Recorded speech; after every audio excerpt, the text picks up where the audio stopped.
Magandang araw mga kakutsero. Ito na naman po ang inyong lingkod na si Jigs na magbibigay sa inyo ng giya ngayong araw ng linggo. Ngayon po meron po tayong 7 magagandang karera. At ang start time po natin ay alas 3 ng hapon.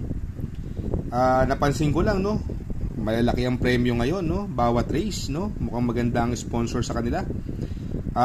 Pilracom rating based handicap system race ngayon At uulitin ko po, itong aking giya ay purely review and analysis ko lamang at walang halong information. Simulan na po natin. Race number 1, 3-year-old and above maiden race, Placer. Distance is 1400 meters at dito po magsisimula ang winner take all. Dito sa karerang ito, may 8 kalahok. Pero para sa akin, ito, ang ganda ng nobatoran nito. Yung numero 3, Blue Mind Churi, napapatubayan ni Onyok Garcia. Isang imported horse. Itong kabayong ito sa 1400 meters nagpreba po ng 1.26.6 sa kwartos na 13, 22, 23, 27. Napaka-impresibo ng panalo.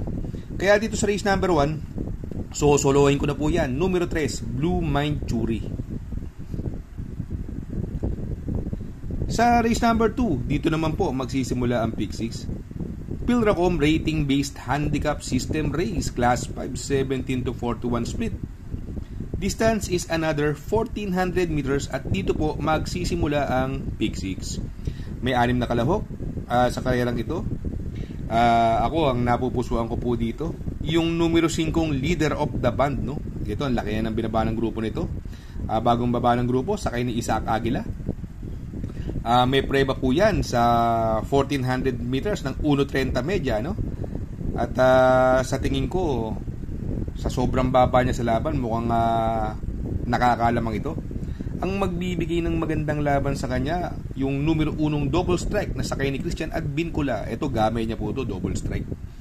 Alam naman nating yes, si double strike dyan sa takbuhang 1200 meters, may 1.15 medya po yan. Pero dito sa 1400 meters, meron din pong 1.30 yan, si double strike. Kaya dito sa race number 2, ang pili ko po, doon po ako sa numero 5, leader of the band. Panigundo ko naman po, numero 1, double strike. Sa race number 3, dito po magsisimula ang pick 5. Pilracom rating based handicap system race, class 442 to 56 split.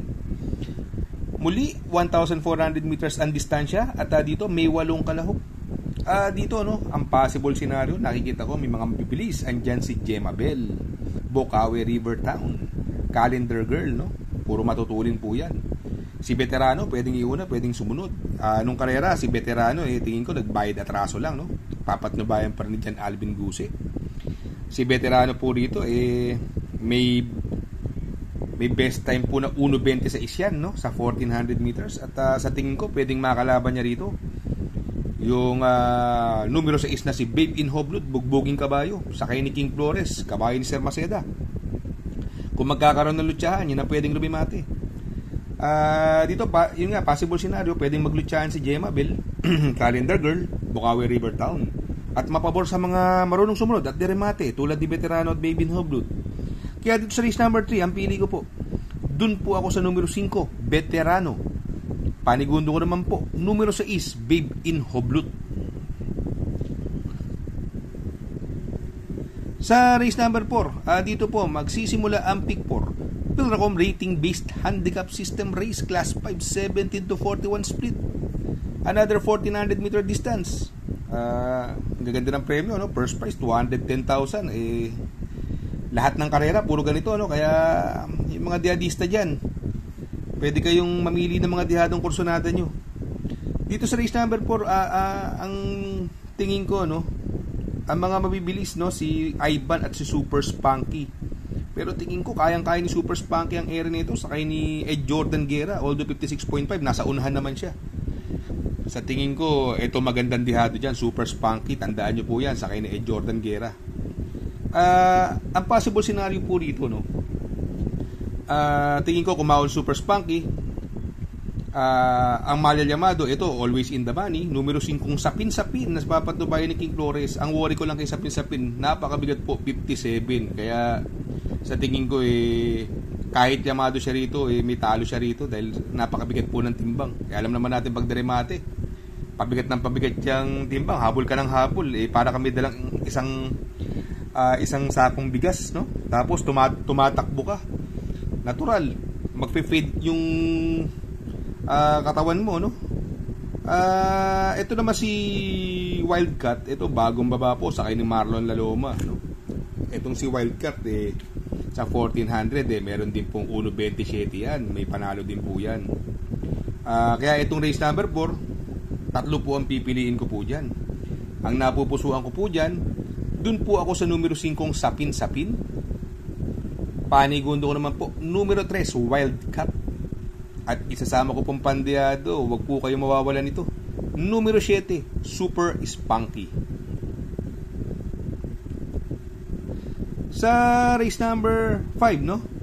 Pilracom rating based handicap system race, class 4, 42 to 56 split. Distance is 1400 meters at dito may 8 kalahok. Dito po sa karerang ito, no? Parang nalalamangan ako sa 2-3 dito, no? Catbell, gamay ni Uno. At veteranong-veterano. May gentleman bell pa na pwedeng mauna. Kumbaga, parehas pong may panalo. Isang di bandera, isang di remate. Tingin ko nakakalamang po yan. Ang tingin ko magbibigay ng magandang laban, numero 6, Hans City, na sakay ni Kenneth Malapira. Sa tingin ko, medyo tsumachamba lang. Pero yung mga gusto mag-solo, nagtitipid. Sa aking palagay, pwedeng solohin yung numero 3 na si Catbell at saka si Gentleman Bell. Pero kami puhunan, magdalawa na po kayo. Kaya dito sa race number 5, ang pili ko po, doon po ako sa numero 3, Cat Bell, coupled with Gentleman Bell. Panigundo ko naman po, numero 6, Hans City. Sa race number 6, sa penultimate race, Pilracom rating based handicap system race, class 4, 42 to 56 split. Distance is 1400 meters at dito po may siyam na kalahok. Dito sa laban nito, no, possible scenario po, no. Kung tinitingnan ko rito yung maglalaban-laban, no, walang masyadong mabilis. Puro diremate, no. Viva de Oro, Big Battle, Sister Moon, Feel the Burn, Amazing, Frosty Raven, siguro pagandahan ng gising. Pero syempre, doon ako sa may gamay sa kanya at subok na sa mga stakes race. Yung numero 4, Amazing, napapatubayan ni Jan Alvin, gamay niya po yan, pinanalo niya po yan sa Hopeful, no. Sa 3-year-old si Amazing noon, no. Tapos eto mga lately naipanalo naman ni Eminem Gonzalez yan, si Amazing, no, na napadiha isang panalo pa niyan, nadihado pa. Sa tingin ko magbibigay ng magandang laban para sa kanya yung numero 1 Frosty Raven na sakay ni O'Neil Cortez, no, ang nag-iisa ang imported dito, no. Dalawa pala silang imported at si Viva de Oro. Ito si Viva de Oro, may panalo din po yan, ha. Kaya lang matagal nagbakasyon, no, tagal nagbakasyon itong kabayong ito. Si Phil the Burn naman, ito malakas lumimate, pero siguro kung magsasabayan sila ni Amazing, hindi siya mananalo kay Amazing dito, no. Yung Sister Moon, ito medyo napupunto to, naipanalo to ni Patty Dilemma. Kaya itong race na to, para sa akin, ang napupusuan ko diyan, doon po ako sa numero 4, Amazing. Panigundo ko naman po, numero 1, Frosty Raven. Sa race number 7, sa last and final race, Pilracom rating based handicap system race, class 5, 70 to 41 split. Distance is 1400 meters at dito may 10 kalahok. Dito, no, ang baba naman masyado ng mga grupo ng mga ng ginrupuhan nito, ng binabaan nito, yung numero 7 Nards 23 na sakay ni Conrad Henson. Sa tingin ko siya ang malalyamado rito. Bagamat paratingan, syempre naniniguro tayo, pwede kong maisama yung numero 10 Aliana. Ang ganda ng numero, nasa labas at sakay ni GL Ciego Jr., no. Ma-rate lang ng bata ito sa unahan, tingin ko may tsamba rin po yan. At hindi siya masyadong mahuhuli, no. Nasa labas paglundag, bandera agad yan, tutupi agad yan. Kaya dito sa race number 7, ang pili ko po, doon ako sa numero 7 Nards 23. Panigundo ko naman po, numero 10 Aliana. Mega shoutout Mega shoutout kay Sir Raul Rivera. Mega shoutout, sir. Shoutout nga pala kay Sir Pax ng Barkadahan OTV.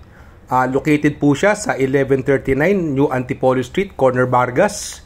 Malapit lang po sa Abad Santos, yung bagong ginawang tulay. Very convenient and attentive po ang mga tao. Pwede po kayong mag-EB at party while betting on racing. Shoutout kay Sir Arnel Mendoza. Please support his channel. Shoutout po, Sir Arnel Mendoza. Good luck mga kakutsero. Sana po matapat ang ating giya at yung mga nakasunod. Sana po ay magsitama po kayo. Ako yung makikiusap lamang at makikisuyo sa inyo na please like, share, subscribe, and hit the notification bell para update kayo sa aking mga giya. Good luck po and happy racing.